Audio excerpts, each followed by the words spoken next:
Hi friends, welcome to 4-Star Studios. வாங்க இன்னைக்கு இந்த வீடியோல ஒரு டேஸ்டியான சூப்பரான செட்டிநாடு ஃபேமஸ் செட்டிநாடு தக்காளி பச்சடி எப்படி செய்யலாம்னு பார்க்கலாம். இந்த தக்காளி பச்சடி ஒயிட் ரைஸ் கூட சாப்பிட்றதுக்கு ரொம்பவே நல்லா இருக்குங்க. அதே சமயம் தோசைக்குமே இது ஒரு சூப்பரான காம்பினேஷனாக இருக்கும். ஈஸியாக குயிக்காக செஞ்சிடலாம்.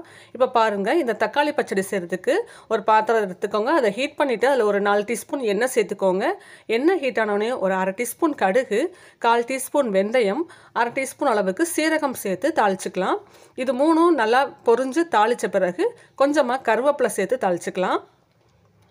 இதுக்கப்புறமா இப்போ இதில் கொஞ்சமாக பெருங்காயத்தூள் சேர்த்துக்கோங்க. நல்லா வாசனையாக இருக்கும் நம்மளுடைய இந்த தக்காளி பச்சடி.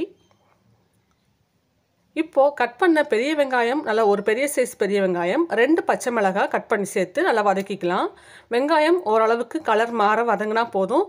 ரொம்ப கோல்டன் ப்ரௌனாலாம் இருக்கணும்னு அவசியம் கிடையாது. ஒரு 2 நிமிஷம் நல்லா வதக்கி விடுங்க. வெங்காயம் ஓரளவுக்கு கலர் மாற வதங்கின பிறகு தக்காளி சேர்த்துக்கலாம். நான் இன்னைக்கு 1/4 கிலோ அளவுக்கு தக்காளி சேர்த்துருக்கேன். நல்லா பெரிய சைஸ் தக்காளி, 3 தக்காளி நல்லா கட் பண்ணிவிட்டு சேர்த்துக்கலாம். தக்காளி சேர்த்துட்டு கொஞ்சமாக உப்பும் சேர்த்து நம்ம வதக்கிக்கிட்டோன்னா தக்காளி நமக்கு சீக்கிரமாகவே குக் ஆகி நல்லா மசிஞ்சு வந்துடும். அதனால கொஞ்சமாக ஒரு 1/2 டீஸ்பூன் அளவுக்கு உப்பும் சேர்த்துட்டு நல்லா மிக்ஸ் பண்ணி வதக்கி விட்டுக்கலாம். இப்போது நம்ம போட்டிருக்க இந்த தக்காளி நல்லா மசிஞ்சு குக் ஆகணுங்க. இந்த மாதிரி முழுசாக இல்லாமல் நல்லா சாஃப்டாக குக் ஆகி வரணும். அதனால் ஒரு தடவை நல்லா உப்பு சேர்த்து நல்லா கலந்து விட்டுட்டு இதை ஒரு மூடி போட்டு ஒரு 10 நிமிஷம் மூடி வச்சிடலாம். மீடியம் ஃப்ளேமில் இருக்கட்டும். அதுக்கப்புறமா நம்ம ஓப்பன் பண்ணி பார்க்கலாம். தக்காளி நல்லா சாஃப்டாக மசிஞ்சு குக் ஆகியிருக்கு பாருங்கள். இது இன்னும் கொஞ்சம் நேரம் நல்லா குக் ஆகணும். இது இப்படியே அடுப்பிலே இருக்கட்டும். இப்போ இது கூடவே ஒரு 1/2 டீஸ்பூன் அளவுக்கு மஞ்சள் தூள் நம்ம சேர்த்து மிக்ஸ் பண்ணி விட்டுக்கலாம்.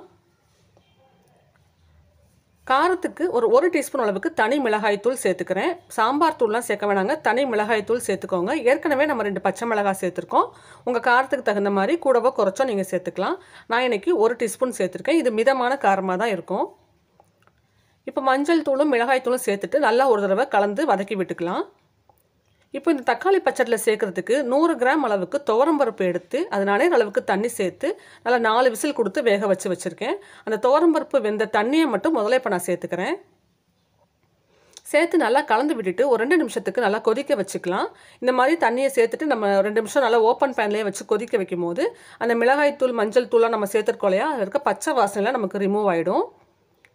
பாருங்கள், இந்த மாதிரி ஒரு 2-3 நிமிஷம் நல்லா கொதிச்சு வந்த பிறகு நம்ம வேக வச்சுருக்கிற துவரம் பருப்பையும் நல்லா கரண்டியால் ஒரு தடவை நல்லா மசிச்சு விட்டுட்டு அந்த துவரம் பருப்பை இப்போ இதோட நம்ம சேர்த்துக்கலாம்.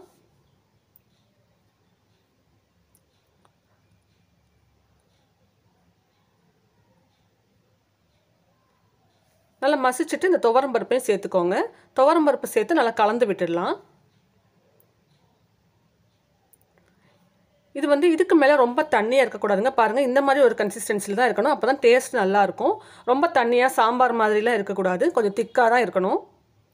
இந்த டைமில் உப்பு செக் பண்ணி பார்த்துக்கோங்க. தேவைப்பட்டால் கொஞ்சம் உப்பு சேர்த்துக்கலாம்.